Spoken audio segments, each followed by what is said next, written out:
El millonario despide a la niñera creyendo que ella era el problema. Pero las cámaras captan lo imposible. El hijo paralítico se levanta. Su amor rompe el dolor que nadie se atrevió a tocar. Y el millonario se da cuenta demasiado tarde de quién realmente salvaba su hogar. Antes de continuar, comenta aquí qué parte de esta historia te ha llegado más al corazón hasta ahora. Tu participación es lo que hace crecer este canal. Y aprovecha para suscribirte, porque el final de esta historia tiene un giro tan grande que ni una telenovela se atrevería a mostrar. La mansión de los Serrano se erguía imponente en La Moraleja, una de las urbanizaciones más exclusivas de Madrid, con sus altos muros que escondían no solo la arquitectura moderna y los jardines meticulosamente cuidados, sino también el silencio pesado que habitaba cada estancia. Era el tipo de silencio que no provenía de la ausencia de sonidos, sino de la ausencia de vida. Los anchos pasillos solo resonaban con pasos medidos, voces contenidas, puertas que se cerraban con excesivo cuidado. Nada allí podía ser espontáneo, nada allí podía ser ruidoso, nada allí podía ser feliz. En el segundo piso, en una habitación que más parecía una suite de hospital privado que el refugio de un niño, Gabriel Serrano pasaba sus días. 8 años de edad, pelo castaño siempre peinado con esmero por manos que no eran las suyas, ojos oscuros que parecían haber renunciado a buscar algo interesante que ver. Estaba siempre sentado en el mismo sillón adaptado, cerca de la ventana que daba al jardín interior. Pero Gabriel no miraba hacia afuera. Sus ojos se fijaban en su propio regazo, en sus propias manos, en sus propias piernas que no se movían desde hacía casi un año. El accidente había ocurrido una tarde de sábado. Eduardo Serrano, su padre, conducía la camioneta de alta gama por la M30 cuando un camión perdió el control en el carril de al lado. El impacto fue violento. Eduardo salió con arañazos. Gabriel quedó atrapado entre los hierros durante 40 minutos hasta que llegó el rescate. Y Elena, su madre, no sobrevivió. El trauma en la columna de Gabriel fue diagnosticado como parcial, con posibilidades de recuperación según los primeros médicos. Pero algo más allá de las vértebras se había roto aquel día, algo que ninguna prueba de imagen conseguía capturar. Eduardo no podía mirar a su hijo sin sentir el peso abrumador de la culpa. Él estaba al volante. Él había sugerido el paseo. Él había elegido esa ruta. Y aunque todos los informes, todos los peritos, todas las investigaciones habían concluido que él no tenía ninguna responsabilidad en el accidente, la lógica no borraba el sentimiento. Así que Eduardo hacía lo que mejor sabía hacer: resolver problemas con dinero y recursos.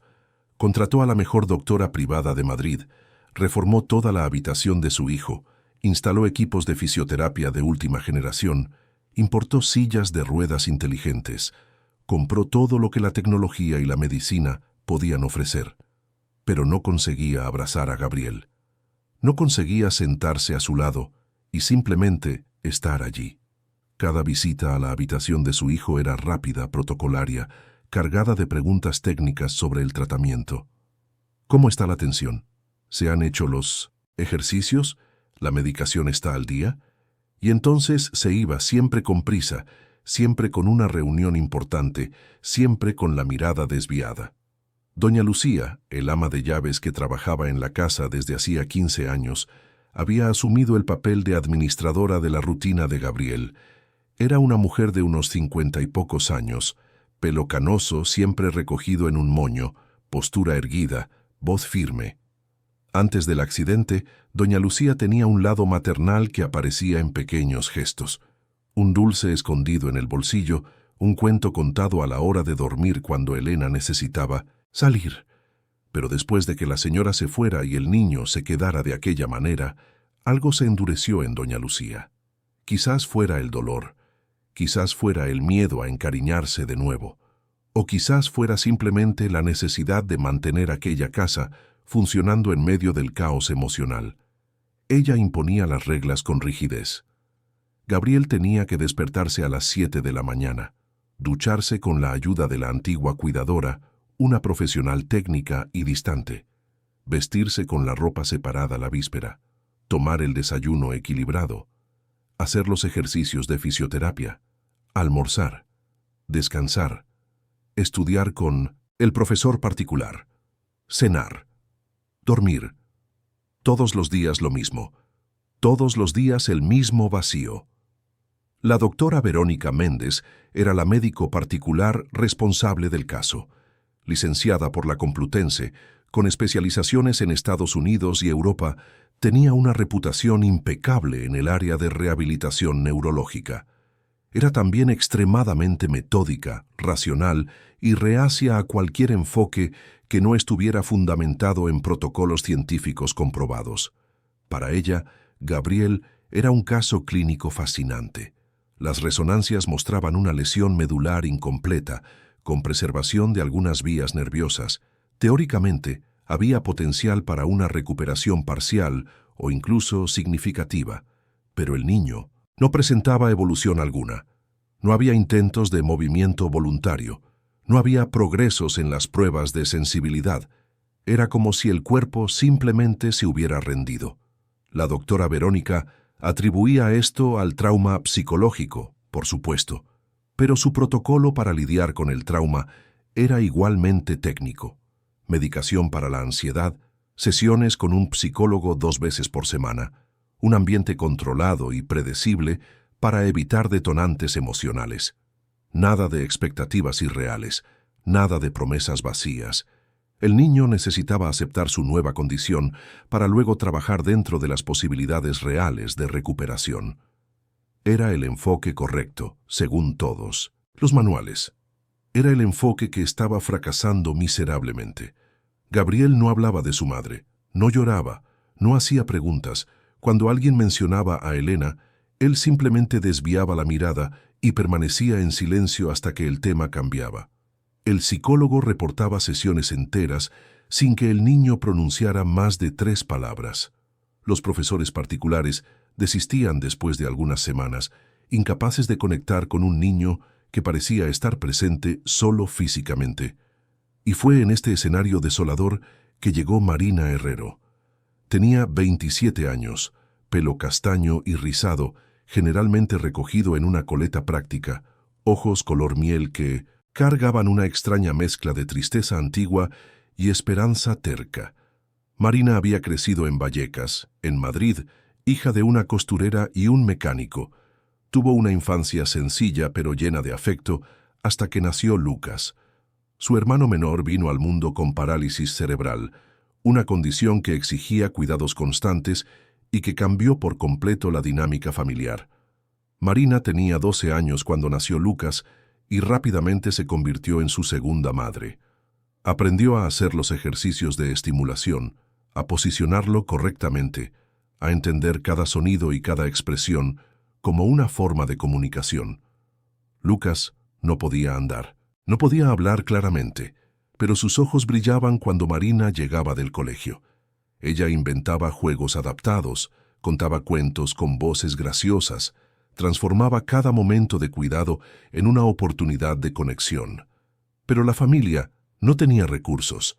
Los padres trabajaban todo el día y Marina tuvo que dejar el instituto para cuidar de su hermano a tiempo completo. Cuando Lucas cumplió 6 años, una asistente social convenció a los padres de que necesitaba estar en una institución especializada, que tendría la estructura y los profesionales capacitados. Con el corazón roto, pero creyendo que era lo mejor para su hijo, accedieron. Lucas fue a un centro que atendía a niños con discapacidades en la periferia de Madrid. Marina lo visitaba siempre que podía, pero pronto se dio cuenta de que algo iba terriblemente mal. El lugar era limpio, organizado, seguía todos los protocolos, pero era frío. Los niños eran cuidados como objetos en una cadena de producción. Alimentación, higiene, medicación, fisioterapia mecánica. Nadie jugaba con ellos. Nadie conversaba más allá de lo estrictamente necesario. Nadie les miraba a los ojos. Marina denunció, peleó, suplicó, pero era solo una joven sin recursos contra una institución con toda la documentación en regla. Lucas empezó a consumirse, no por falta de comida o medicinas, sino por falta de lo que Marina llamaba el alimento del alma. Dejó de sonreír, dejó de reaccionar a los estímulos y 3 años después, una neumonía que podría haberse tratado evolucionó demasiado rápido. Lucas se fue a los 9 años, y Marina nunca se perdonó no haber podido sacarlo de aquel lugar. Tenía 19 años cuando perdió a su hermano. Pasó 2 años perdida, trabajando en empleos temporales, sin dirección, hasta que un día, al pasar por un curso gratuito de cuidador de ancianos ofrecido por el ayuntamiento, algo se encendió dentro de ella. No era venganza, no era solo luto, era un propósito. Ella lo haría diferente. Ella sería el tipo de cuidadora que Lucas merecía haber tenido. Completó el curso, luego hizo otro de cuidador infantil. Se especializó en niños con necesidades especiales. Trabajó en casas de familias, ganó experiencia, construyó una reputación discreta pero sólida gracias al boca a boca en Vallecas. Fue una conocida de doña Lucía, quien mencionó a Marina cuando la última cuidadora de Gabriel pidió la baja. La mujer no aguantaba más la atmósfera pesada de la mansión, el niño que no reaccionaba a nada, la sensación constante de estar en un velatorio que nunca terminaba. Doña Lucía le hizo una entrevista rápida a Marina en la puerta de servicio de la casa. Miró a aquella chica con ropa sencilla, currículum modesto, referencias de familias de la periferia. Dudó, pero había algo en sus ojos, una determinación, una suavidad que no era debilidad. El señor Eduardo tenía que aprobarla, claro. Bajó al despacho donde Marina esperaba. La analizó con la mirada de quien evalúa una inversión. Le hizo preguntas sobre su experiencia, cualificaciones, disponibilidad. Marina respondió con honestidad. No mintió sobre sus orígenes humildes. No inventó credenciales que no tenía. Pero cuando Eduardo le preguntó por qué quería trabajar con niños especiales, Marina lo miró directamente a los ojos y dijo algo que lo tomó por sorpresa. Tuve un hermano que necesitaba cuidados especiales. Se fue porque las personas que lo cuidaban olvidaron que antes de la discapacidad había un niño. Yo no lo olvido. Nunca lo olvido. Eduardo la contrató por 3 meses de prueba. La doctora Verónica fue informada y dejó claro que intervendría inmediatamente si la nueva cuidadora intentaba cualquier enfoque no autorizado. Doña Lucía le entregó a Pino Vincintus Marina una lista de 17 páginas con reglas, horarios, protocolos y prohibiciones. Y entonces, una mañana de jueves de marzo, Marina Herrero subió las escaleras de la mansión Serrano por primera vez como empleada. La habitación de Gabriel era más grande que toda la casa donde Marina había crecido.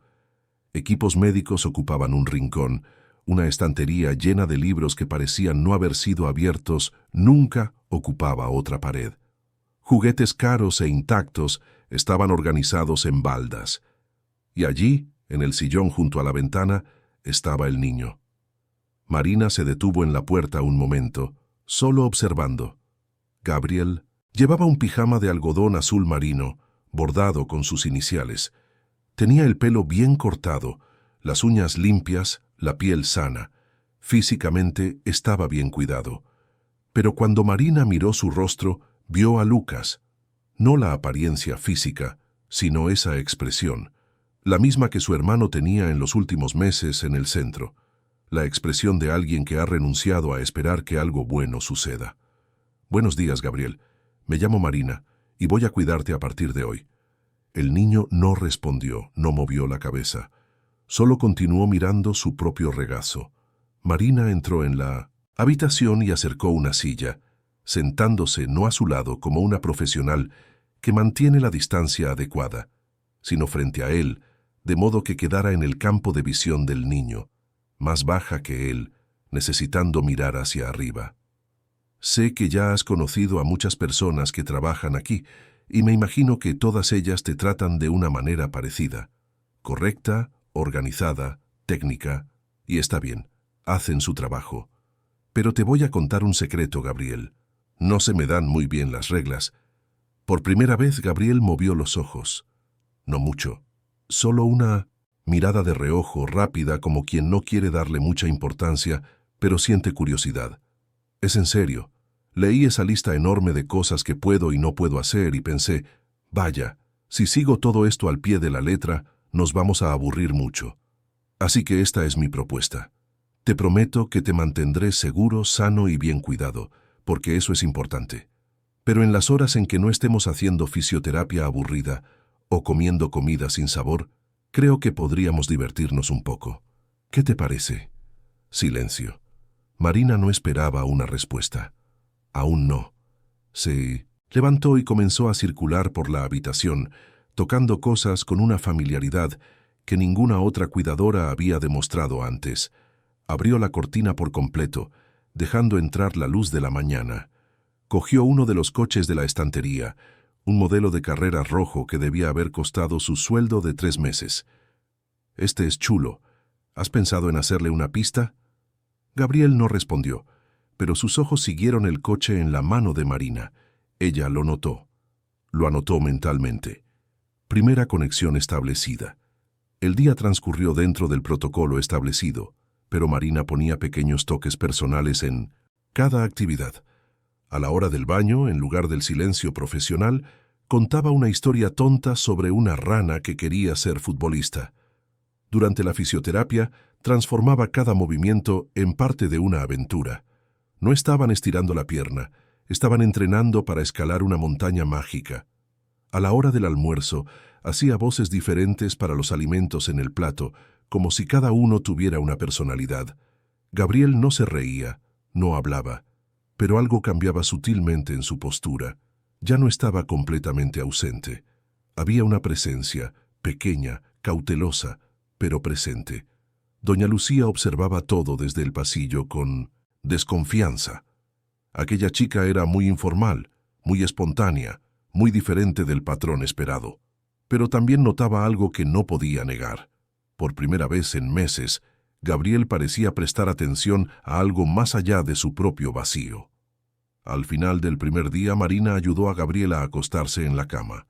Le arregló la manta, verificó que estuviera cómodo y entonces hizo algo que nadie más hacía. Se sentó en el borde de la cama. «Gabriel, te voy a contar otra cosa.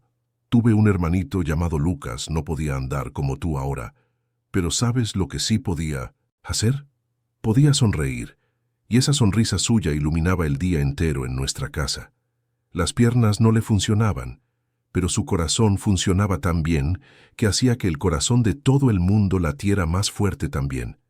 Se quedó en silencio por un momento, perdida en sus recuerdos. Luego continuó con la voz más suave. «No sé lo que sientes, Gabriel. No sé lo que pasa dentro de ti. Pero sé una cosa. Todavía estás aquí, y mientras estés aquí, existe la posibilidad de días mejores. No prometo milagros. No prometo que todo vaya a volver a ser como antes. Pero prometo que mientras yo esté aquí, serás visto. De verdad. No como un problema que hay que resolver o un caso médico que hay que tratar, sino como Gabriel, un niño de 8 años que merece tener días buenos». Se levantó, apagó la luz principal dejando solo la luz de noche encendida y fue hacia la puerta. Antes de salir, se giró una última vez. «Buenas noches, Gabriel. Te veo mañana». Y entonces sucedió. Tan bajo que casi no lo oyó, tan suave que podría haber sido el viento, pero estaba allí. «Buenas noches». Marina se quedó helada. Su corazón se disparó.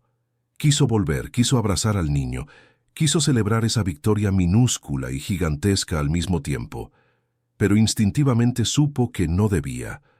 Aún no. Así que solo sonrió, saludó con la mano y cerró la puerta despacio. Al otro lado, Gabriel se quedó mirando al techo en la oscuridad. Dentro de él, algo que había estado congelado durante meses comenzaba a derretirse. Solo una gota, solo 1 milímetro, pero era un comienzo. En la cocina de la zona de servicio, Marina se apoyó en la encimera y respiró hondo. Pensó en Lucas, pensó en todos los niños que no tuvieron la oportunidad que Gabriel tenía. Pensó en la responsabilidad que acababa de aceptar, y entonces, por primera vez desde que perdió a su hermano, sintió que estaba exactamente donde debía estar. Arriba, en la suite principal que ocupaba toda el ala oeste del segundo piso, Eduardo Serrano se tomaba su tercer whisky de la noche mientras miraba informes de negocios que no conseguía procesar. La culpa era una compañía constante, instalada en su pecho como un peso que nunca disminuía. Había construido un imperio, tenía dinero suficiente para comprar cualquier cosa que quisiera, pero no podía comprar el perdón de sí mismo. Y ciertamente no podía comprar de vuelta a la esposa que amaba o devolverle a su hijo la infancia que el accidente le había robado. Doña Lucía, en su pequeña habitación al fondo de la mansión, anotaba en su cuaderno de control las observaciones del día. Escribió: nueva cuidadora demuestra un enfoque no convencional. Monitorizar resultados antes de evaluar. Pero entonces, en una línea separada, añadió algo que no era parte del informe oficial. El niño ha dicho buenas noches. Y la doctora Verónica, en su clínica en el barrio de Salamanca, revisaba el PIN 900 historial de Gabriel antes de irse. Los números no cambiaban. Las pruebas eran las mismas. El pronóstico permanecía incierto. Cerró la carpeta con un suspiro, pensando que quizás era hora de sugerir un ingreso en una clínica especializada, donde se pudieran aplicar protocolos más intensivos. Gabriel Serrano era un caso que desafiaba su experiencia, y eso la incomodaba profundamente. Ninguno de ellos podía imaginar que aquella era solo la primera noche de una transformación que cambiaría no solo la vida de Gabriel, sino la de todos en la mansión Serrano. Que una cuidadora sencilla de Vallecas, armada solo con historias tontas y un corazón que se negaba a rendirse, estaba a punto de demostrar que a veces la cura no viene de protocolos médicos o equipos caros, sino de algo mucho más simple e infinitamente más poderoso. Los próximos días traerían desafíos, traerían conflictos, traerían descubrimientos que estaban escondidos bajo la superficie de aquella casa silenciosa. Pero en esa primera noche, mientras Madrid respiraba afuera con sus millones de vidas entrelazadas, dentro de la mansión Serrano algo minúsculo pero fundamental había cambiado. Gabriel había dicho buenas noches, y por primera vez en muchos meses se durmió pensando que quizás, solo quizás, el mañana podría ser diferente de hoy. Las semanas siguientes en la mansión Serrano estuvieron marcadas por una transformación tan sutil que casi pasaba desapercibida, como el cambio gradual de la luz cuando el sol nace despacio en el horizonte. Marina había establecido una rutina que en la superficie seguía todos los protocolos establecidos por doña Lucía y aprobados por la doctora Verónica. Pero en los espacios entre las obligaciones, en los minutos que separaban una actividad de otra, tejía una red de pequeñas magias cotidianas. La fisioterapia matutina, que antes era un momento de silencio incómodo puntuado, solo por instrucciones técnicas, se transformó en expediciones a lugares imposibles. El lunes eran exploradores en el Amazonas, y cada estiramiento de pierna era un paso a través de la selva densa en busca de una ciudad perdida. El martes se convertían en astronautas entrenando para una misión a Marte, y los ejercicios de fortalecimiento eran simulaciones de gravedad cero.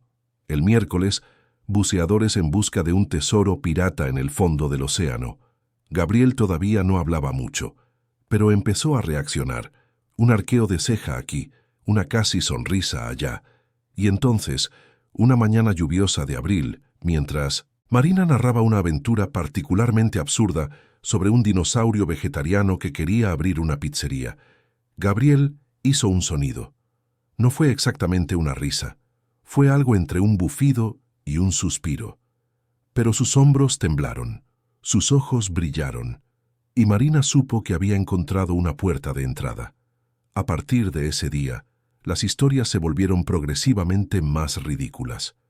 Marina tenía un talento natural para lo absurdo, para combinar elementos que no tenían el menor sentido, pero que juntos creaban narrativas que desarmaban cualquier resistencia.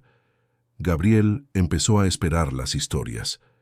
Empezó a prestar atención a los detalles, a decepcionarse cuando alguna interrupción cortaba la narrativa por la mitad. Doña Lucía observaba todo con una mezcla de desaprobación y curiosidad. Aquella chica era realmente muy poco convencional. Hacía voces graciosas, inventaba palabras, se reía demasiado alto. Pero era innegable que Gabriel estaba diferente.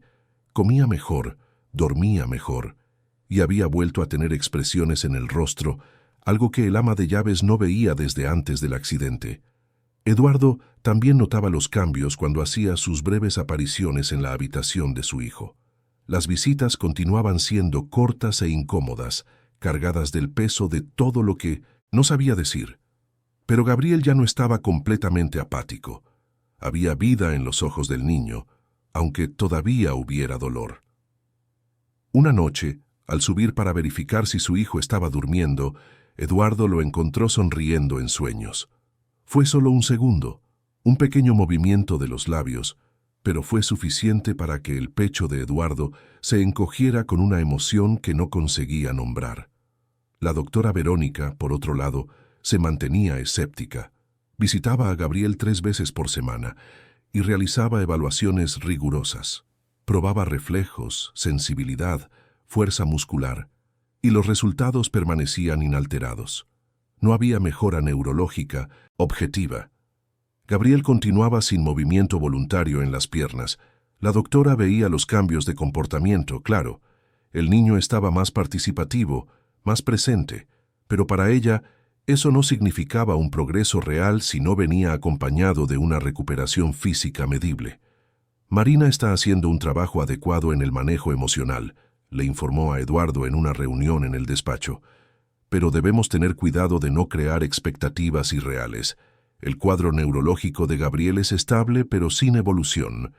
El enfoque lúdico tiene su lugar, pero no puede sustituir el trabajo serio de rehabilitación. Eduardo asintió, como siempre.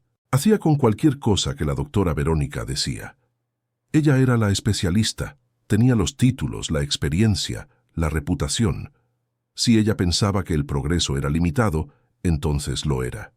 Pero cuando subía a despedirse de Gabriel antes de ir a otra reunión de negocios, sentía una punzada de algo que se parecía a la envidia. Marina conseguía hacer sonreír a su hijo. Él, su padre, solo conseguía que su hijo desviara la mirada. Fue una tarde de jueves, casi un mes después de que Marina comenzara a trabajar en la mansión, que todo cambió de nivel. Gabriel acababa de terminar el almuerzo y Marina lo había llevado de vuelta a la habitación para el período de descanso. Pero en lugar de simplemente acomodarlo en el sillón como de costumbre, tuvo una idea. «Gabriel, hoy he traído algo especial. ¿Te gusta dibujar?» El niño la miró con una expresión indefinida. Marina interpretó eso como un quizás y fue a buscar en su mochila un cuaderno de dibujo grande y una caja de lápices de colores que había comprado con su propio dinero en una papelería cerca de donde vivía. Estaba pensando, ya hemos viajado a tantos lugares en nuestras historias, ¿verdad? Hemos ido al Amazonas, al espacio, al fondo del mar, pero nunca he visto cómo son esos lugares. ¿Podrías dibujarlos para mí? Gabriel se quedó en silencio por un largo momento. Luego, con voz baja pero clara, dijo algo que hizo que el corazón de Marina diera un vuelco. «No sé dibujar bien». «No pasa nada, yo tampoco. Pero ¿sabes qué es lo bueno de los dibujos? No necesitan ser perfectos para contar una historia. ¿Lo intentamos juntos?» Marina abrió el cuaderno y lo colocó en una tabla adaptada que podía apoyarse en el regazo de Gabriel. Eligió un lápiz de color azul y lo puso en la mano del niño, ajustando delicadamente sus dedos a su alrededor. Y entonces esperó. Durante un minuto entero, Gabriel solo sostuvo el lápiz, mirando la página en blanco como si fuera un abismo. Marina no presionó, no dio instrucciones, solo se sentó a su lado en silencio solidario. Y entonces Gabriel empezó a dibujar. Movimientos vacilantes al principio, líneas temblorosas que apenas se conectaban. Pero estaba dibujando, estaba creando algo. Marina tuvo que morderse el labio para no dejar que la emoción se desbordara en lágrimas que pudieran avergonzar al niño. «¿Qué estás dibujando?», preguntó ella suavemente. «Una nave espacial». «Ah, ¿de nuestra misión a Marte?» «No», Gabriel hizo una pausa. «De la misión para buscar a mamá». El mundo se detuvo. Marina sintió como si todo el aire hubiera sido succionado de la habitación. Sabía que debía decir algo, pero no sabía qué. Todas sus historias absurdas, toda su creatividad, de repente parecían inútiles ante esa frase. «¿La echas de menos?», murmuró Marina. No era una pregunta. «Todos los días». «Me lo imagino», Marina tragó saliva. «Mi madre todavía está aquí, pero cuando mi hermano Lucas se fue, sentí que una parte de mí se fue con él. Así que creo que entiendo un poquito de lo que sientes». Gabriel dejó de dibujar y miró a Marina. Realmente la miró, quizás por primera vez desde que ella había llegado. Los ojos del niño estaban llenos de un dolor antiguo, demasiado grande para caber en un cuerpo tan pequeño. «Doña Lucía dice que mamá está en el cielo. Papá no habla de ella. La doctora dijo que necesito aceptarlo y seguir adelante. Pero no sé cómo se hace eso». Marina sintió las lágrimas presionar, pero las contuvo. Ese momento no era sobre ella, era sobre Gabriel. Era sobre darle a este niño lo que nadie más le estaba dando: permiso para sentir. «Sabes, Gabriel, creo que a la gente le da miedo hablar de quienes se han ido porque duele mucho. Pero no hablar también duele, de una manera diferente. Es como si tuviéramos que guardar toda esa añoranza dentro, sin un lugar donde sacarla». «Es exactamente eso», susurró Gabriel. «Entonces, ¿qué tal si hacemos un trato? Siempre que quieras hablar de tu madre, puedes hacerlo.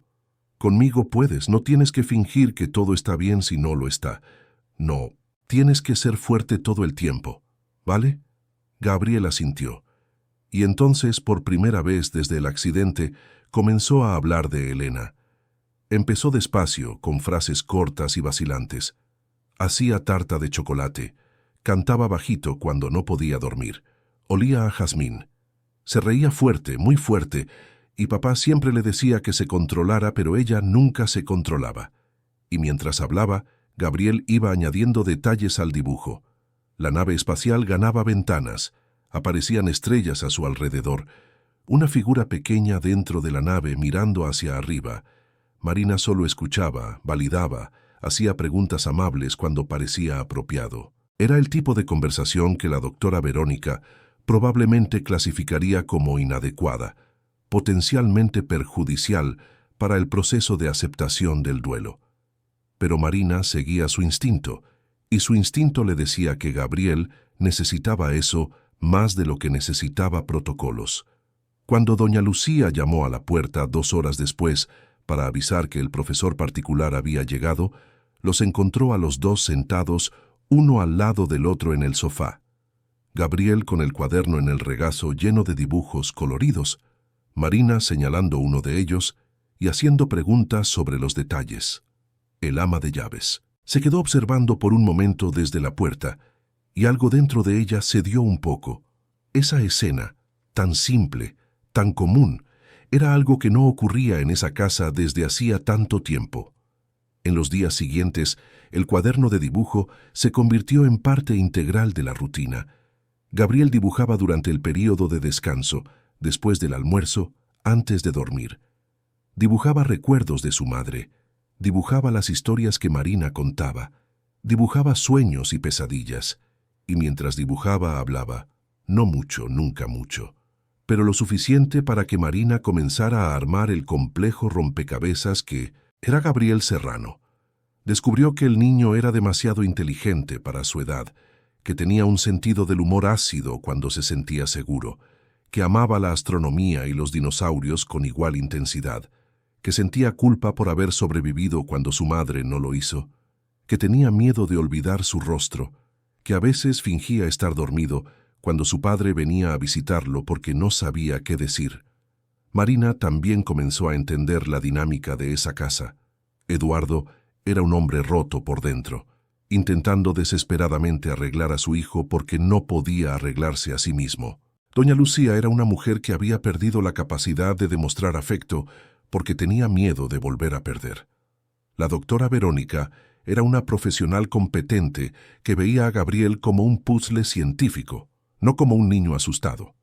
Y Gabriel era un niño aprisionado no solo en su propio cuerpo, sino en un sistema que trataba sus síntomas, pero ignoraba su alma. Fue durante una de esas tardes de dibujo que Marina cometió lo que los otros llamarían una invasión de la privacidad, pero que ella consideró destino. Gabriel se había dormido antes de lo habitual, exhausto después de una sesión particularmente intensa con el psicólogo. Marina estaba organizando la habitación, guardando los lápices de colores, cuando decidió hacer una limpieza más profunda en los juguetes que acumulaban polvo en las estanterías. Estaba agachada en el suelo, separando coches y bloques de construcción, cuando su mano tocó algo diferente en el fondo del armario bajo. Un objeto suave, envuelto en un paño de franela. Marina lo sacó con cuidado y descubrió una caja de zapatos decorada con pegatinas de estrellas y planetas. Dentro de ella, cuadernos. No cuadernos de dibujo, sino cuadernos con tapas florales, páginas llenas de una caligrafía delicada e inclinada. Marina supo inmediatamente lo que eran, y supo que debería cerrarlos, guardarlos, quizás mencionárselo a Eduardo o a doña Lucía. Pero algo la detuvo. Abrió la primera página del cuaderno de arriba y leyó. Enero. Gabriel ha cumplido 6 años hoy y ha pedido una fiesta de astronautas. Eduardo pensó que era una exageración, pero insistí. Mi niño merece todas las estrellas del universo. Era el diario de Elena. Marina sabía que estaba cruzando una línea. Esos eran pensamientos privados, recuerdos íntimos de una mujer que ya no estaba allí para dar permiso. Pero mientras sus ojos recorrían las páginas, vio algo mucho más grande que una invasión de la privacidad. Vio un mapa, una guía dejada por una madre que amaba a su hijo con una intensidad casi dolorosa. Había recetas de galletas con anotaciones. A Gabriel le encantan cuando quedan crujientes por los bordes. Había descripciones de rabietas y cómo resolverlas. Cuando se enfada, no sirve de nada explicar. Hay que abrazar primero, hablar después. Había reflexiones sobre miedos. Tiene miedo a la oscuridad desde que vio esa película. Siempre dejo la luz del pasillo encendida. Y había amor. Tanto amor que se desbordaba de cada frase, de cada palabra elegida con cuidado, de cada exclamación de alegría o preocupación maternal. Marina llevó los cuadernos al baño de la habitación, se encerró allí y leyó. Leyó durante 1 hora, luego 2. Leyó hasta que su visión se volvió borrosa por las lágrimas. Leyó hasta entender que esos diarios no eran solo los recuerdos de una mujer, eran instrucciones, eran un testamento, eran la forma de Elena de seguir cuidando de su hijo incluso después de partir. Cuando Gabriel despertó, Marina estaba de vuelta a su lado, los cuadernos nuevamente escondidos en la caja de zapatos. Pero algo había cambiado. Ahora tenía acceso a los secretos de cómo hacer feliz a ese niño. Sabía que le encantaba cuando alguien dibujaba estrellas brillantes en el techo con pintura que brillaba en la oscuridad. Sabía que su color favorito era el verde agua porque le recordaba al mar. Sabía que Elena inventaba canciones tontas a la hora del baño y que Gabriel se reía tanto que se atragantaba con el agua. Y Marina comenzó a usar ese conocimiento. Una tarde, llevó material de manualidades y, junto con Gabriel, pintó estrellas fosforescentes en el techo de la habitación. Doña Lucía casi tuvo un ataque cuando lo vio, pero Eduardo, sorprendentemente, lo permitió. Esa noche, cuando se apagaron las luces, Gabriel miró hacia arriba y vio un cielo estrellado sobre su cama. Marina lo oyó respirar hondo, un suspiro que parecía cargar alivio y añoranza al mismo tiempo. En las sesiones de fisioterapia, Marina incorporó canciones que Elena solía cantar, descubiertas a través del diario. Gabriel reconoció las melodías inmediatamente. No dijo nada, pero sus ojos se quedaron vidriosos, distantes, como si estuviera viajando en el tiempo a momentos más simples, y en la cocina, con el reacio permiso de doña Lucía, Marina y Gabriel, comenzaron a hacer las recetas anotadas por Elena. Galletas de chocolate con pepitas derretidas, bizcocho de zanahoria con cobertura de brigadeiro, tarta de manzana con canela que perfumaba toda la casa. Gabriel todavía no podía ayudar físicamente de manera significativa, pero dirigía. Recordaba los sabores, las texturas, los olores, y mientras cocinaban, hablaba más sobre su madre. Historias que habían estado encerradas durante tanto tiempo comenzaban a fluir, y con ellas lágrimas, muchas lágrimas, pero eran lágrimas que necesitaban salir, que limpiaban en lugar de envenenar. Doña Lucía, que inicialmente había protestado por el desorden en su cocina impecable, comenzó a encontrar excusas para quedarse cerca durante esas sesiones. No participaba activamente, pero se quedaba allí, puliendo la misma sartén durante 20 minutos, u organizando armarios que ya estaban organizados. Y cuando Gabriel contaba alguna historia particularmente dulce sobre Elena, doña Lucía tenía que girarse para esconder sus propios ojos húmedos, porque la verdad era que doña Lucía también echaba de menos a Elena. Habían trabajado juntas durante años. Elena nunca la había tratado como a una empleada, sino como parte de la familia. Le dejaba notas cariñosas, le preguntaba por sus hijos, se acordaba de su cumpleaños. Y cuando Elena se fue, doña Lucía perdió no solo a su jefa, sino a una amiga. Su luto se había transformado en rigidez, porque era más fácil ser dura que ser vulnerable. Pero escuchar a Gabriel hablar de su madre, ver al niño volver a tener color en las mejillas, el olor a bizcocho llenando la casa de nuevo, estaba derritiendo esa armadura poco a poco. Una noche, después de que Gabriel se durmiera, doña Lucía llamó a Marina a la cocina. La chica esperaba una regañina, quizás incluso un despido por haber tocado las cosas de Elena sin autorización. Pero doña Lucía solo sirvió 2 tazas de café y se sentó a la mesa, un gesto inédito, ya que nunca se sentaba cuando estaba trabajando. Marina, necesito decirte una cosa. El ama de llaves hizo una pausa, eligiendo las palabras con cuidado. Cuando te contrataron no pensé que fuera a funcionar. Eras muy joven, muy informal, muy diferente a lo que estábamos acostumbrados. Pero me equivoqué. Estás haciendo algo que ningún médico, ningún terapeuta, ninguno de nosotros consiguió hacer. Estás trayendo a ese niño de vuelta. Doña Lucía tomó un sorbo de café, sus ojos brillando con emoción contenida. A la señora Elena le habrías encantado. Siempre decía que Gabriel necesitaba a alguien que viera al niño primero y al problema después. Tú haces eso de forma natural. Marina sintió un nudo en la garganta. Gracias, doña Lucía, eso significa mucho. Solo ten cuidado. El ama de llaves bajó la voz.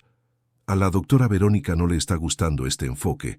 Cree que estás interfiriendo en el tratamiento, y el señor Eduardo confía mucho en ella.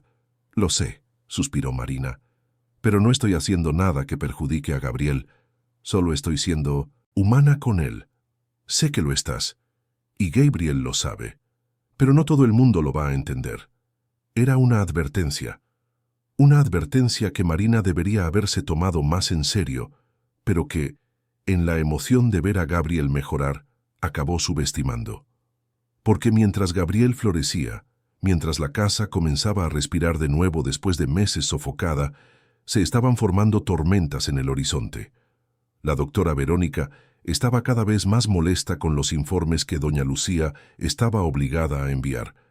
El niño estaba emocionalmente estable, sí, pero no había progresos neurológicos medibles, y ahora, peor aún, la cuidadora estaba interfiriendo activamente, introduciendo elementos no autorizados en el tratamiento, creando expectativas que podrían llevar a una caída devastadora. Y Eduardo, pobre Eduardo, estaba atrapado en medio. Veía a su hijo más feliz, pero la felicidad no hacía que Gabriel caminara, y en el fondo, atormentado por la culpa constante, Eduardo comenzaba a preguntarse si no era una crueldad dejar que el niño tuviera esperanzas cuando la realidad médica era implacable. Las semanas se habían convertido en casi 2 meses.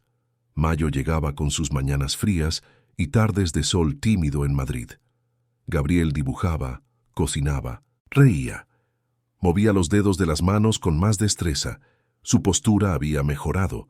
Sus ojos brillaban, pero las piernas permanecían inmóviles. Y una noche, después de otra reunión con la doctora Verónica donde ella presionó para un ingreso en una clínica especializada, Eduardo se quedó solo en su despacho, con una decisión imposible en sus manos. Gabriel estaba feliz.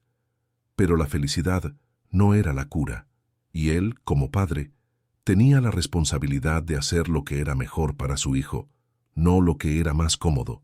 O al menos eso era lo que decía la doctora Verónica. Y ella era la especialista. Tenía que tener razón. ¿No es así? Mientras Eduardo bebía y rumiaba, mientras la doctora Verónica planeaba intervenciones más agresivas, mientras doña Lucía se debatía entre el protocolo y el corazón, Marina estaba en la habitación de Gabriel, leyendo otro fragmento del diario de Elena. «Si algo me pasa», decía la letra inclinada de la madre.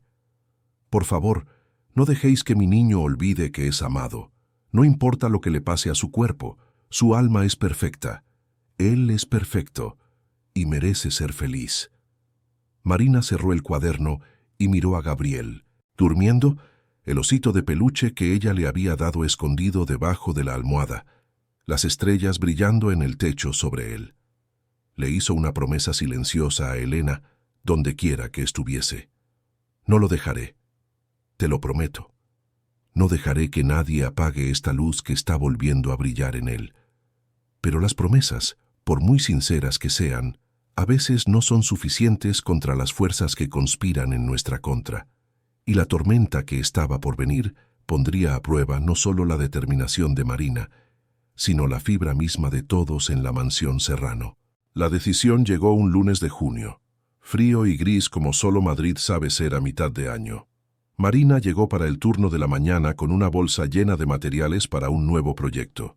Ella y Gabriel iban a construir un sistema solar en miniatura, cada planeta hecho de plastilina de colores, colgados del techo con hilos de nylon transparente. Ya podía imaginar los ojos del niño brillando al ver Saturno con sus anillos, Júpiter con sus rayas, la Tierra pequeña y azul entre todos los demás. Pero cuando entró por la puerta de servicio, encontró a cinto doña Lucía esperando con una expresión que inmediatamente disparó todas las alarmas internas de Marina. «Necesito hablar contigo», dijo el ama de llaves, la voz cuidadosamente neutra, en el despacho. Marina sintió que el suelo se tambaleaba bajo sus pies. Siguió a doña Lucía por los pasillos ahora tan familiares, subiendo las escaleras que llevaban al ala administrativa de la mansión, donde Eduardo mantenía su despacho particular. La puerta estaba entreabierta. Dentro, podía ver al empresario sentado detrás de la enorme mesa de caoba, los hombros tensos, los ojos evitando cualquier contacto directo. La doctora Verónica también estaba allí, de pie junto a Eduardo, con una carpeta de documentos en las manos, y una expresión que mezclaba preocupación profesional con algo que se parecía peligrosamente a la satisfacción. «Marina, siéntate por favor», dijo Eduardo, su voz formal, distante. Esa no era la voz de alguien a punto de dar buenas noticias. Se sentó en la silla indicada, las manos apretadas en el regazo para esconder el temblor. «Marina», comenzó la doctora Verónica, sacando algunos papeles de la carpeta. «He estado siguiendo de cerca el progreso de Gabriel en las últimas semanas, y aunque es innegable que ha habido mejoras en el aspecto emocional y de comportamiento, necesitamos tener una conversación franca sobre tu enfoque».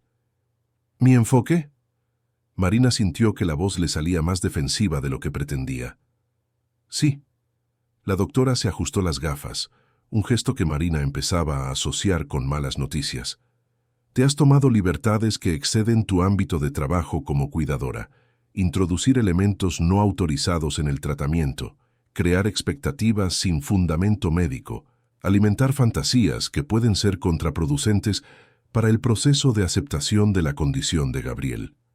«No estoy creando fantasías», Marina miró directamente a la doctora Verónica. «Le estoy dando algo que nadie más le está dando, el permiso para volver a ser un niño, para sentir, para vivir más allá de la enfermedad». «Comprendo tu intención», replicó la doctora, la voz fría como un bisturí. «Pero las buenas intenciones no sustituyen a los protocolos basados en la evidencia. Gabriel tiene una lesión medular incompleta. Eso es un hecho. La probabilidad de una recuperación significativa de la función motora es, en el mejor de los casos, incierta. Alimentar esperanzas irreales puede causar un daño psicológico severo cuando la realidad se imponga. Marina sintió que la rabia hervía dentro de ella. Daño psicológico. El daño psicológico ya estaba ocurriendo. Se estaba muriendo por dentro, siendo tratado como un caso clínico en lugar de un niño de 8 años que perdió a su madre. «Marina, por favor», intervino Eduardo, finalmente mirándola. «Sé que te preocupas por mi hijo, eso está claro. Pero la doctora Verónica es una especialista reconocida internacionalmente. Si ella dice que tu enfoque puede ser perjudicial, necesito tenerlo en cuenta». ¿Perjudicial? Marina sintió las lágrimas presionar, pero luchó por mantenerlas bajo control. «Señor Eduardo, cuando llegué aquí, Gabriel no hablaba, no sonreía, no tenía ganas de vivir. Ahora dibuja, cuenta historias, interactúa. Ha vuelto a ser un niño. ¿Cómo puede ser eso perjudicial? Porque estás creando una dependencia emocional enfermiza», disparó la doctora Verónica. «Gabriel está transfiriendo en ti el papel materno, lo que interfiere en el proceso natural del duelo. Además, tus actividades no autorizadas, como permitirle manipular objetos de la madre fallecida, contradicen directamente las orientaciones terapéuticas que establecí». Marina se quedó helada. ¿Cómo sabía lo de los diarios? Su rostro debió delatarla porque la doctora Verónica continuó. «Doña Lucía me informó de que encontraste los diarios personales de Elena y has estado usando su contenido para dirigir tus interacciones con Gabriel. Eso es una grave invasión de la privacidad y una apropiación no autorizada de material sensible». Marina miró a doña Lucía, que estaba en un rincón de la sala con los ojos bajos, incapaz de sostener la mirada de la chica. El ama de llaves lo había contado. Tenía que hacerlo, era su trabajo, pero la culpa era visible en cada línea de su rostro. «No estaba invadiendo», se defendió Marina, la voz temblorosa. «Encontré los diarios por casualidad y vi en ellos una oportunidad de conectar a Gabriel con los recuerdos de su madre de una forma saludable. Elena dejó esas anotaciones. Era su conocimiento sobre su propio hijo. Yo solo usé ese conocimiento para cuidarlo mejor». «No era tu decisión tomarla», respondió Eduardo, y había una dureza nueva en su voz. «Esos diarios son propiedad personal de la familia. No tenías derecho a leerlos, y mucho menos a usar su contenido sin mi autorización». Marina sintió que el mundo se derrumbaba. Había cruzado una línea, y lo sabía desde el principio, pero los resultados habían sido tan positivos que se había convencido a sí misma de que el fin justificaba los medios. «Además», continuó la doctora Verónica, hojeando más papeles, «has ignorado sistemáticamente las directrices que establecí para la rutina de Gabriel. Los horarios de fisioterapia han sido alterados, la dieta ha sido modificada, se han introducido actividades no autorizadas. Esto socava por completo la estructura terapéutica que construí con tanto cuidado». «Porque esa estructura lo estaba matando», explotó Marina, incapaz de contenerse más. «Disculpe, sé que no debería hablar así, pero es la verdad. Gabriel no necesitaba más estructura, más protocolos, más frialdad. Necesitaba amor. Y yo se lo di». El silencio que siguió fue denso, cargado. Eduardo se pasó la mano por la cara, un gesto de profunda extenuación. La doctora Verónica mantuvo una expresión impasible, profesional. Doña Lucía se secó los ojos discretamente con un pañuelo. «Marina», dijo Eduardo finalmente, y había algo roto en su voz, «voy a tener que despedirte». Las palabras fueron como un puñetazo en el estómago. Marina sintió que todo el aire se le escapaba de los pulmones. «¿Qué? Tu experiencia aquí termina hoy». Eduardo no podía mirarla. «Te pagaremos los 3 meses acordados más una compensación adicional. Pero a partir de ahora, una nueva cuidadora se hará cargo». «No». Marina se levantó bruscamente. «No, no puede hacer eso. Gabriel me necesita». «Gabriel necesita un cuidado profesional adecuado», corrigió la doctora Verónica.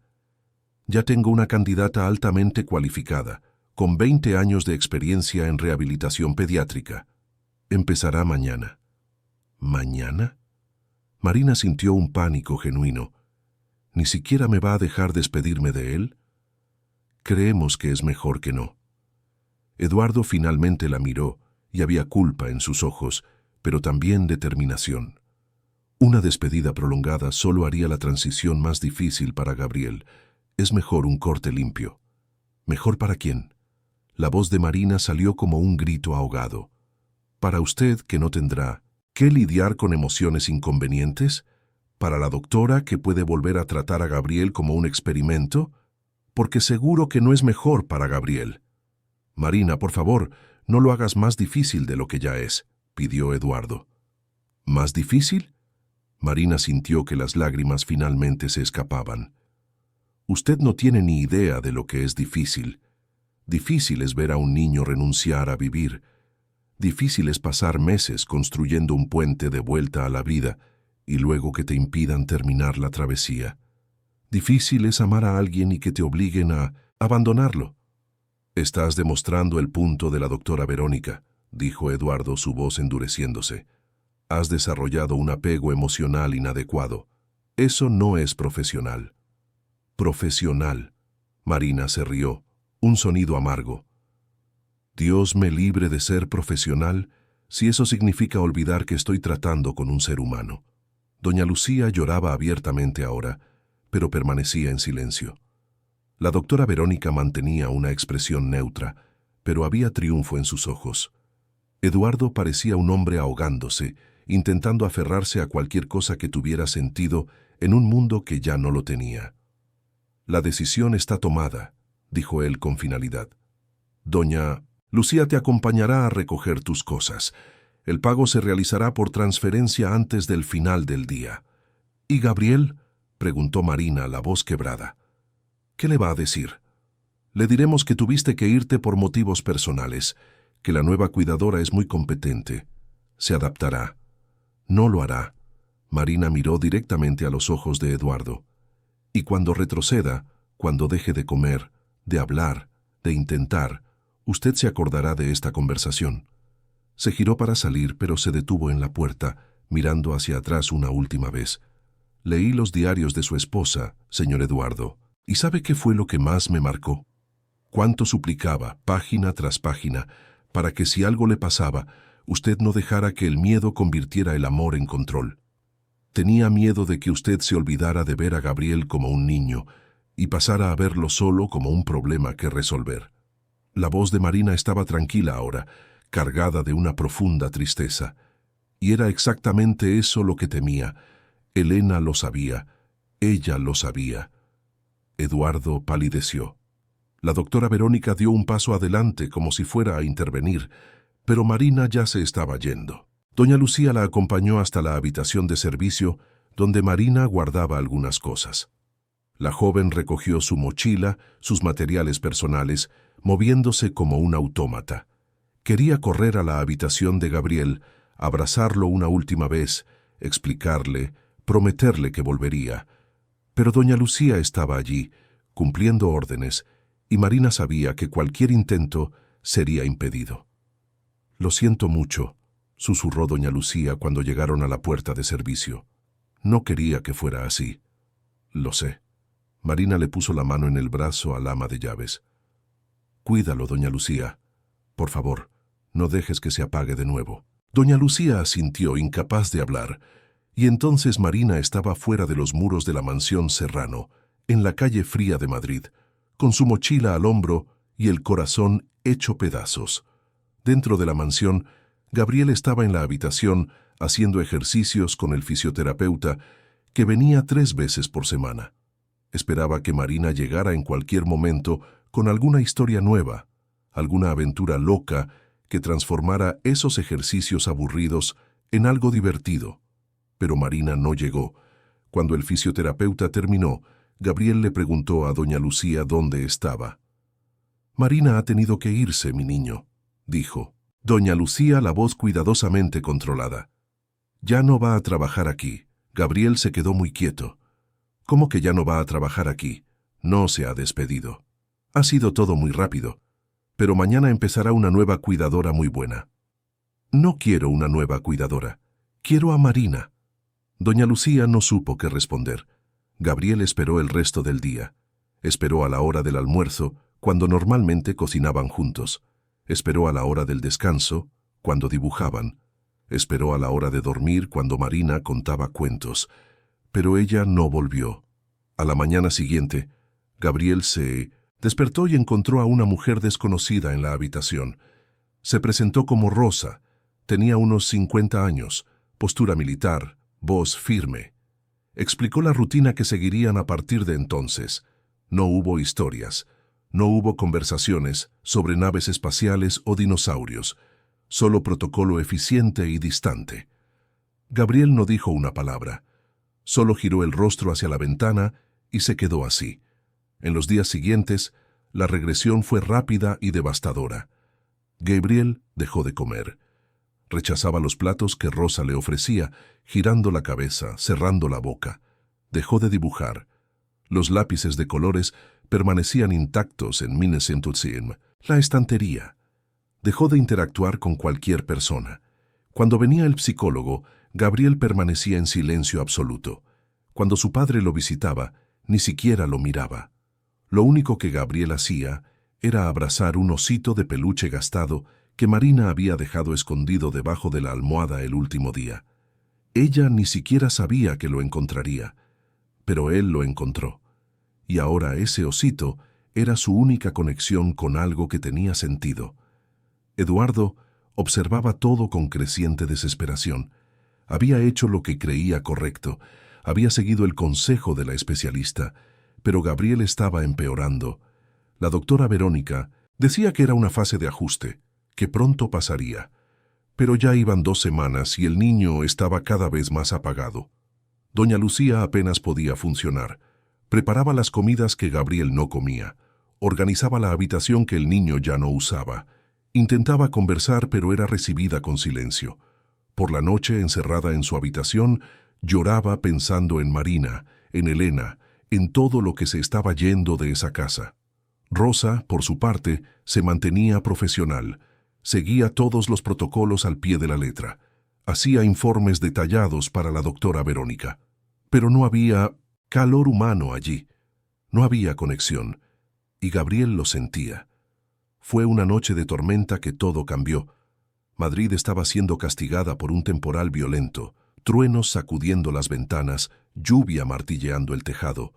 La mansión tenía un generador de emergencia, pero un rayo alcanzó el transformador del barrio, y por unos minutos toda la casa se quedó en completa oscuridad hasta que el generador se encendió.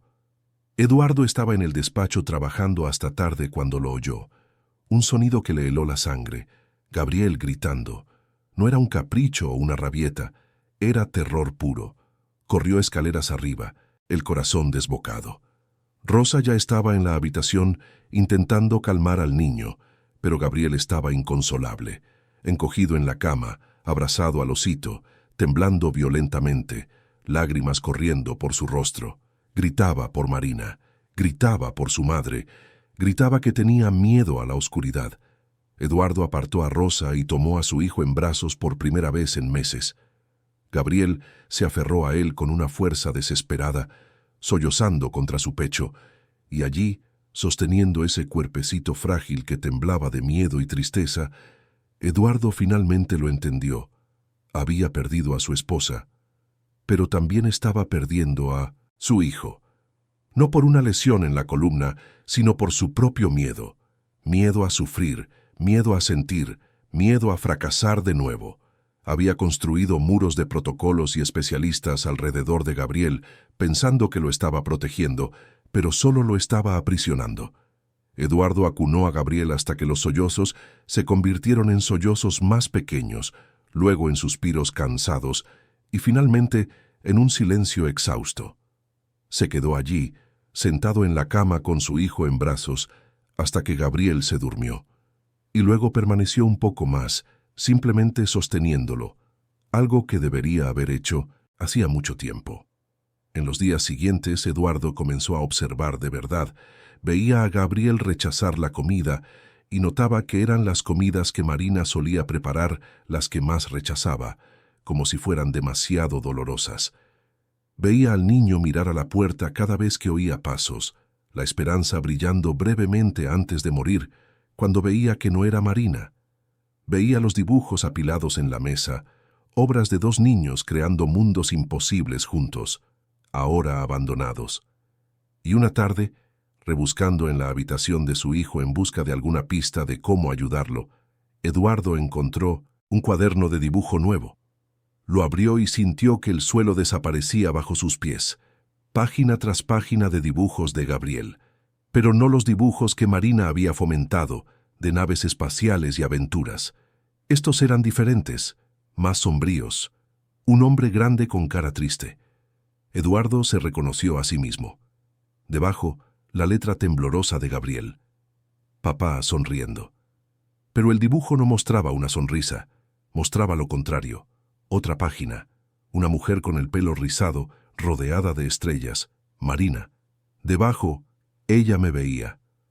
Otra, una casa enorme pero fría, toda en tonos de azul y gris. Debajo, mi jaula bonita. Eduardo se sentó en el suelo, el cuaderno en el regazo, las lágrimas que no se había permitido en meses finalmente cayendo. Su hijo había intentado comunicarse a través de esos dibujos y él nunca había mirado de verdad. Estaba tan ocupado intentando arreglar el cuerpo de Gabriel que se olvidó de cuidar su alma. Esa noche, Eduardo hizo algo inédito. Le pidió al chofer que lo llevara a un lugar específico en Vallecas. Tardó horas en encontrarlo, pero tenía la dirección del registro de empleados. Cuando finalmente llegó era casi medianoche. La casa era sencilla, en un barrio humilde, una calle de adoquines e iluminación débil. Llamó a la puerta. Una mujer mayor abrió, desconfiada al ver a un hombre de traje a esa hora. Era la madre de Marina. «¿Sí? ¿Puedo ayudarle?» «¿Es usted la madre de Marina Herrero?» Eduardo estaba completamente fuera de su elemento, pero decidido. «Soy». «¿Qué ha pasado? ¿Está bien?» «Está bien. Soy Eduardo Serrano. Marina trabajó para mí cuidando de mi hijo. Necesito hablar con ella». La mujer se sintió visiblemente incómoda. «Mi hija no quiere hablar de ese trabajo. La ha herido mucho. Lo sé. Y he venido a pedir disculpas. He venido a suplicar, en realidad. Mi hijo la necesita, yo la necesito. Cometí un error terrible». La madre de Marina dudó. Marina apareció detrás de ella, en pijama, los ojos hinchados como si hubiera llorado recientemente. Vio a Eduardo y su rostro se cerró de inmediato. «No tengo nada que hablar con usted». «Marina, por favor». Eduardo dio un paso adelante. «Gabriel no está bien. No come, no habla, no reacciona a nada.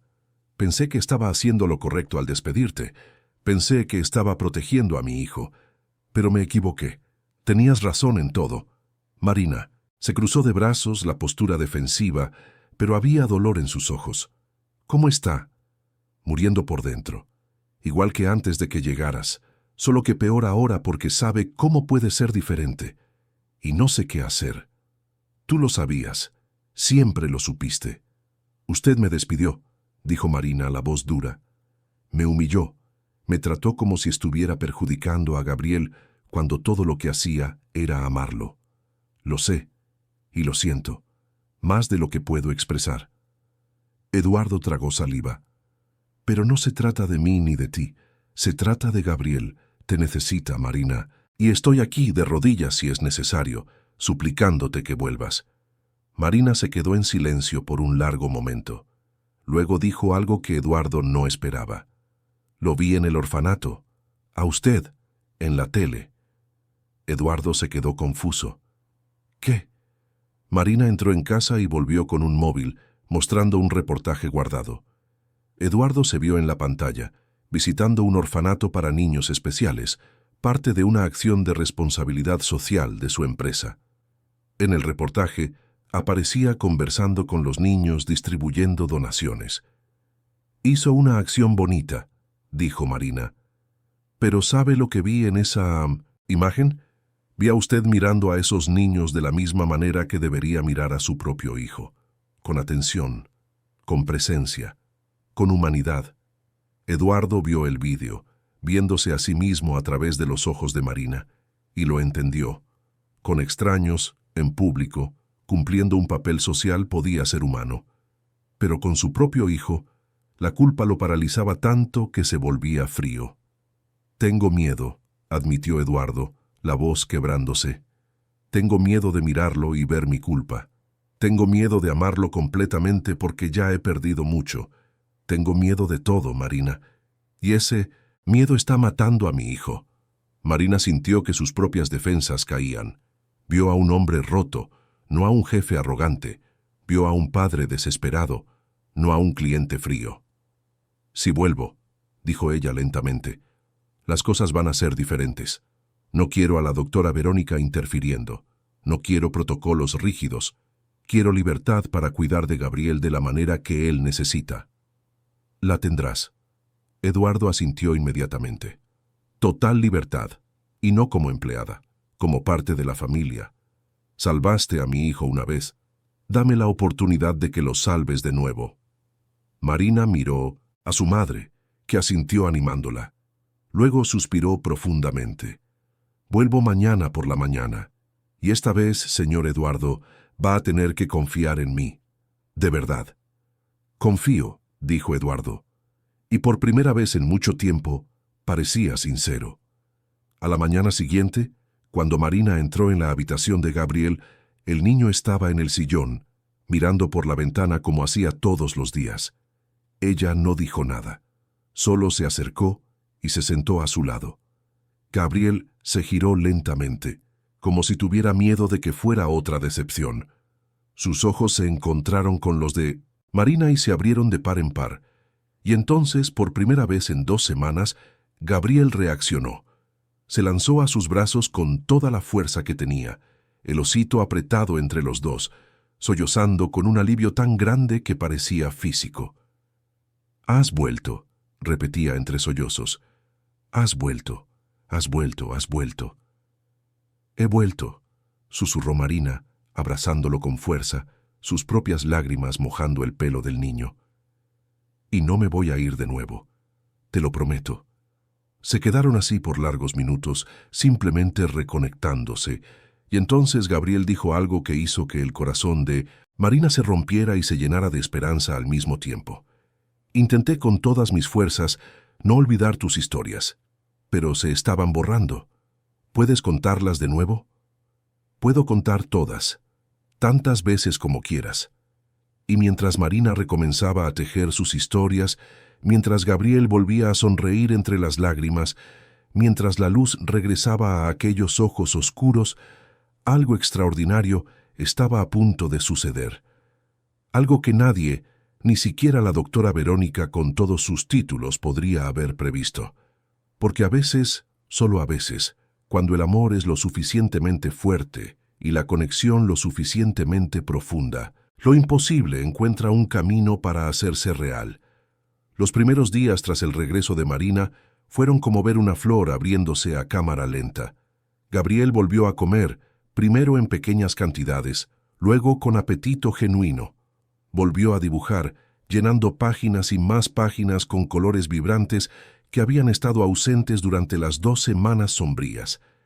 Y volvió a hablar, no solo palabras sueltas, sino conversaciones reales, pensamientos completos, incluso bromas ocasionales que hacían reír a Marina hasta las lágrimas. Pero había algo diferente esta vez. Una intensidad nueva, como si Gabriel hubiera entendido, en el dolor de la separación, lo preciosa que era esa conexión. No dejaba que Marina saliera de su campo de visión por mucho tiempo. Preguntaba varias veces al día si volvería al día siguiente. Le sostenía la mano con fuerza cuando ella necesitaba salir de la habitación, aunque fuera por unos minutos. «Es el miedo a perder de nuevo», explicó el psicólogo a Eduardo en una consulta. Gabriel ha vivido 2 pérdidas traumáticas, la de su madre y la de Marina. Ahora está hipervigilante, intentando asegurarse de que no habrá una tercera. Con tiempo y consistencia, esa ansiedad disminuirá.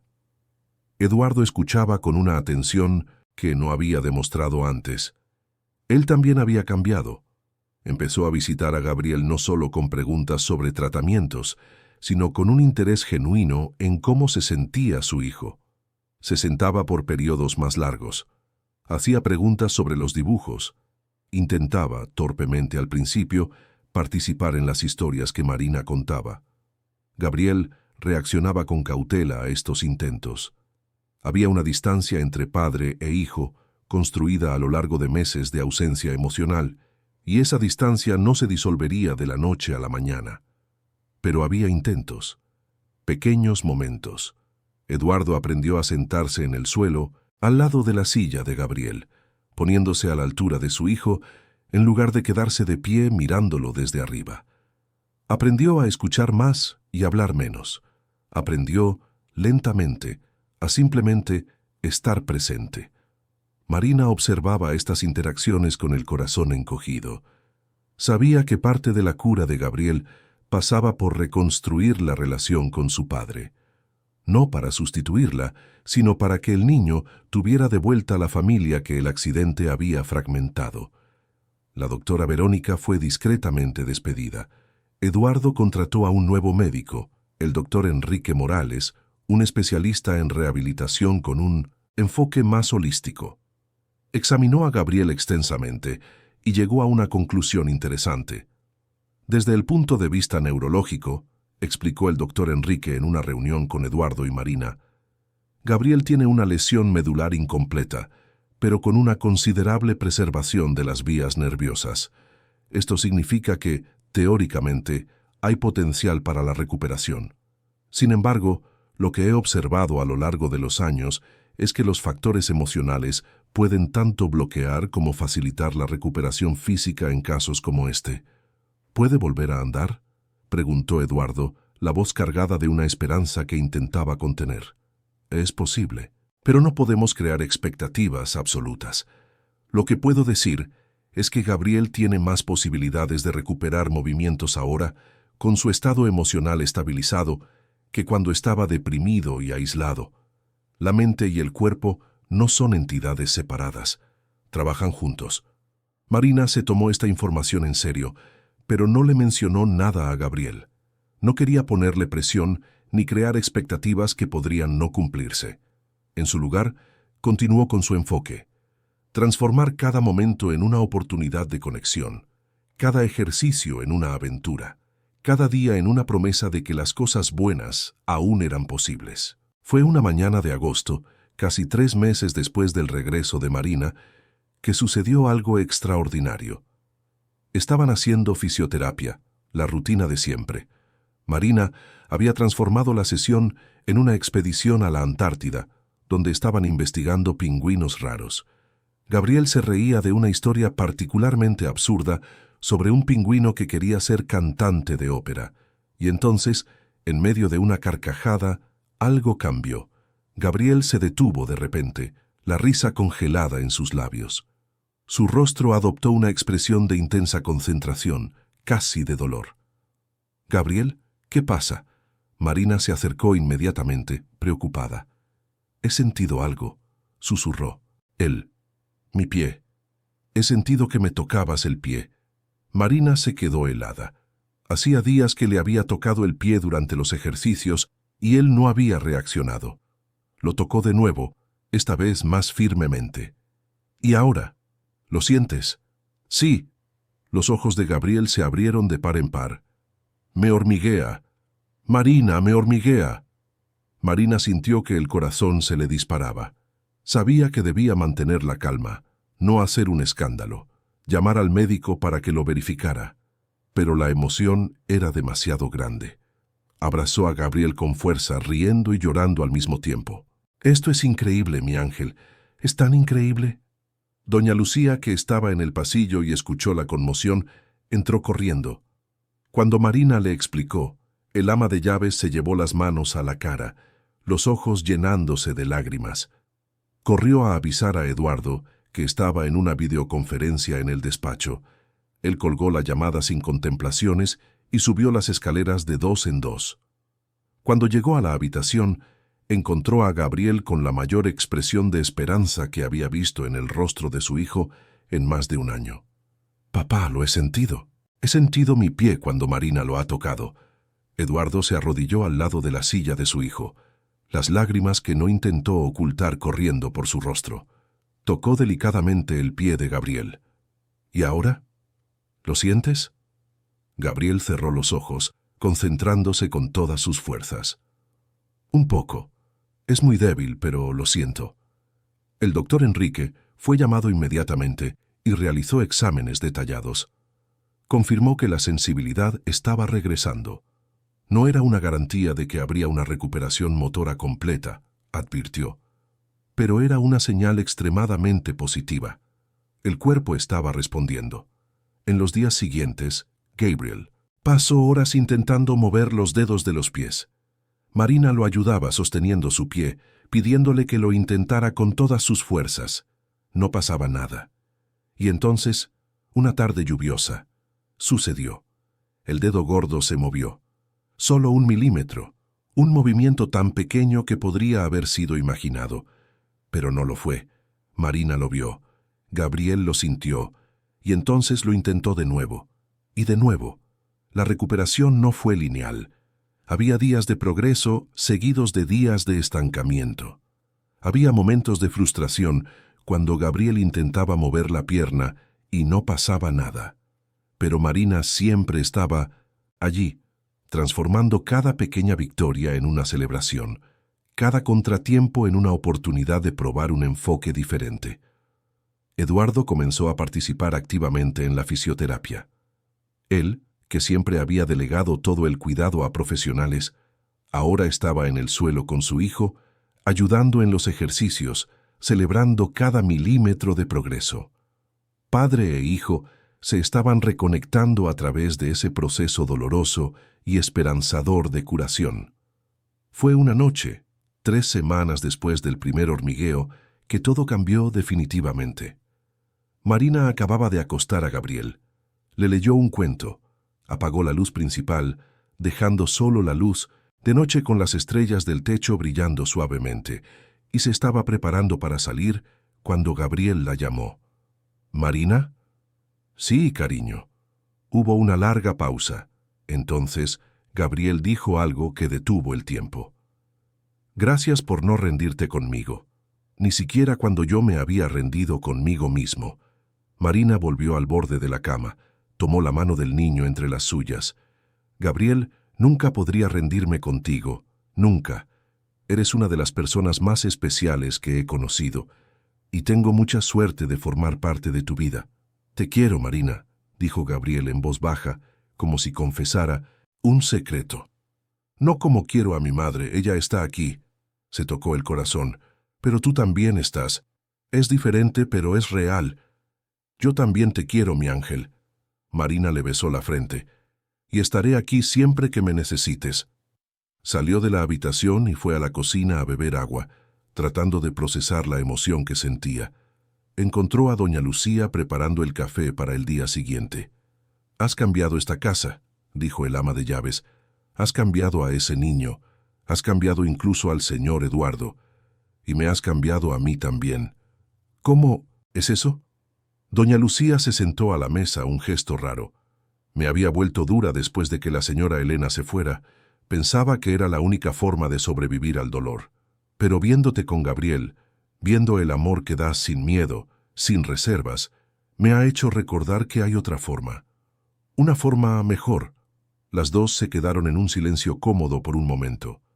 Entonces doña Lucía añadió algo que parecía haber estado guardando durante mucho tiempo. A la señora Elena le habrías encantado. Siempre decía que quería que Gabriel creciera rodeado de personas que lo vieran con ojos de amor, no de pena. Tú haces exactamente eso. Esa noche, Gabriel durmió profundamente, y en medio de la madrugada, algo sucedió. Se despertó con un ruido suave. Alguien había dejado caer algo en el pasillo. Gabriel giró la cabeza y vio la puerta entreabierta. Y tuvo una idea loca, imposible, pero quería intentarlo.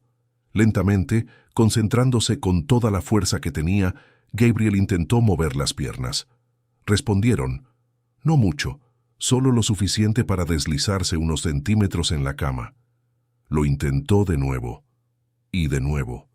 El sudor le brotó en la frente, por el esfuerzo, pero las piernas se estaban moviendo. Respirando con dificultad, Gabriel consiguió sentarse en el borde de la cama. Sus piernas colgaban, flojas pero presentes. Miró hacia la puerta. Marina estaba allí, al otro lado del pasillo, en la pequeña habitación que Eduardo le había asignado, y Gabriel quería ir hasta allí. Quería sorprenderla. Quería demostrarse a sí mismo que podía. Puso los pies en el suelo. Tocaron la alfombra fría. Podían sentir. Entonces, sujetándose al borde de la cama con una mano, Gabriel intentó levantarse. Sus piernas temblaron violentamente. La debilidad de meses de desuso hacía que cada músculo gritara, pero consiguió ponerse de pie. Las lágrimas corrían por el rostro de Gabriel, pero no estaba triste. Estaba maravillado. Estaba de pie, solo. Después de un año, dio un paso, tambaleante, incierto, casi cayendo, pero un paso real. Luego otro, y otro. El sistema de seguridad de la mansión tenía cámaras en todos los pasillos. Eduardo, que había desarrollado el hábito insomne de trabajar hasta tarde y revisar las cámaras antes de dormir, estaba en su despacho cuando vio algo imposible en la pantalla. Gabriel, andando, tambaleándose como un bebé dando sus primeros pasos, pero andando, solo, en dirección a la habitación de Marina. Eduardo se quedó paralizado por un segundo completo. Entonces corrió por los pasillos, subió las escaleras, llegó al piso de arriba, justo cuando Gabriel alcanzaba la puerta de la habitación de Marina. El niño temblaba de esfuerzo, el sudor corriendo por su rostro, pero había una sonrisa gigante allí, una sonrisa de triunfo y alegría pura. «Gabriel», susurró Eduardo, sin creer lo que veía. El ruido despertó a Marina. Abrió la puerta y se quedó helada al ver a Gabriel de pie frente a ella, con Eduardo justo detrás. Por un momento, nadie se movió. Nadie habló. Era como si el mundo entero se hubiera detenido para presenciar ese milagro. Entonces Gabriel dio un paso más y cayó directamente en los brazos de Marina, que lo atrapó, abrazándolo con fuerza mientras sollozaba. Eduardo corrió y los abrazó a los dos, los tres formando una unidad, una familia, llorando y riendo al mismo tiempo. Doña Lucía apareció en el pasillo, despertada por la conmoción. Cuando vio la escena, se llevó las manos al pecho y comenzó a rezar en voz baja, lágrimas de gratitud corriendo por su rostro. «Lo he conseguido», repetía, Gabriel entre risas y lágrimas. «He conseguido andar. Lo he conseguido». «Lo has conseguido, mi amor. Lo has conseguido», susurraba Marina de vuelta, besando la coronilla de su cabeza una y otra vez. Eduardo los sostenía a los dos, y por primera vez desde el accidente, se permitió sentir algo más que culpa. Se permitió sentir esperanza, alegría, amor, todas las emociones que había encerrado durante tanto tiempo para no romperse por completo. El doctor Enrique fue llamado a la mañana siguiente y realizó exámenes exhaustivos. Revisó las resonancias antiguas, las comparó con la condición actual de Gabriel, hizo pruebas de fuerza y sensibilidad. «Es extraordinario», admitió a Eduardo y Marina. «La lesión siempre tuvo potencial para una recuperación parcial, pero lo que vemos aquí es una recuperación más allá de lo que esperaría solo por la regeneración natural del tejido nervioso. Hay un componente psicosomático significativo aquí. El trauma emocional estaba bloqueando señales que los nervios eran capaces de transmitir. Cuando el estado emocional mejoró drásticamente, el cuerpo respondió. «¿Entonces está diciendo que estaba siendo bloqueado por su propia mente?», preguntó Eduardo. «No exactamente. El trauma real existía y existe, pero su impacto fue amplificado por el estado psicológico, la depresión severa, el aislamiento, el duelo no procesado, todo eso creó una tormenta perfecta que impidió la recuperación que era neurológicamente posible». El doctor miró a Marina. «Lo que usted hizo, traer alegría, conexión, un propósito de vuelta a su vida, no fue magia, fue medicina, de la mejor forma posible. Eduardo había pedido que las cámaras de seguridad guardaran ese momento. Vio el vídeo repetidas veces. Gabriel levantándose, dando esos pasos inciertos pero decididos, cayendo en los brazos de Marina. Era lo más hermoso y lo más doloroso que había visto jamás. Doloroso porque mostraba todo lo que se había perdido por estar ausente. Hermoso porque mostraba que aún había tiempo de recuperarlo. En una decisión impulsiva, Eduardo publicó el vídeo en las redes sociales de la empresa, junto con un texto que escribió y reescribió docenas de veces. Este es mi hijo Gabriel. Hace un año, perdió a su madre en un accidente que también lo dejó sin movimiento en las piernas. Yo, en mi desesperación, intenté arreglar el problema con dinero, especialistas, protocolos. Pero olvidé lo más importante, el amor. Esta mujer que veis en el vídeo es Marina. No es médico, no tiene títulos impresionantes. Pero tiene algo que ningún protocolo puede enseñar. Sabe ver a la persona más allá del problema. Y me ha devuelto a mi hijo. Este vídeo es de Gabriel dando sus primeros pasos en un año. Y dio esos pasos para llegar hasta ella. Porque a veces la cura no viene de medicinas o tratamientos, viene de ser visto, de ser amado, de que te recuerden que importas. Gracias, Marina. Has salvado a mi familia. El vídeo explotó. En 24 horas tenía millones de visualizaciones. Gente de toda España, del mundo entero comentaba, compartía, lloraba junto a esa familia. Se hicieron reportajes, surgieron invitaciones para entrevistas, pero Eduardo las declinó todas. Aquello no era sobre la fama, era sobre la gratitud. La recuperación de Gabriel continuó. Con fisioterapia adecuada y el estado emocional estable, progresó rápidamente. En 2 semanas andaba con apoyo. En un mes andaba solo, todavía con una ligera cojera pero independiente. En 2 meses, corría. Despacio al principio, luego cada vez más rápido, riendo y libre como no lo había sido en más de un año. La casa cambió por completo. Eduardo lo reformuló todo. Las reglas rígidas de doña Lucía se suavizaron. El silencio opresivo fue reemplazado por música, risas, conversaciones. Gabriel volvió a tener amigos, otros niños que venían a jugar a la mansión que ahora parecía viva. Y a lo largo de esos meses, algo delicado pero real fue creciendo entre Eduardo y Marina. Comenzó con gratitud, evolucionó a respeto mutuo y lentamente se transformó en algo más profundo. Eduardo veía en Marina todo lo que Elena valoraba: bondad genuina, fuerza sin dureza, amor sin condiciones. Marina veía en Eduardo a un hombre que estaba aprendiendo, tarde pero sinceramente, a poner el corazón por delante del miedo. Una noche de diciembre, 6 meses después de los primeros pasos de Gabriel, Eduardo le pidió a Marina que se casara con él. No con flores caras o un restaurante sofisticado, sino sentado en el suelo de la habitación de Gabriel, los tres dibujando juntos. Simplemente le preguntó si quería hacer oficial lo que todos ya sentían, que eran una familia. Marina miró a Gabriel, que sonrió y asintió con entusiasmo. Luego miró a Eduardo, y no vio al millonario distante, sino al hombre que se había permitido ser vulnerable, ser imperfecto ser humano. «Sí», dijo ella simplemente, «sí, quiero». La boda fue pequeña, íntima, en la mansión ahora llena de vida. Doña Lucía fue la madrina.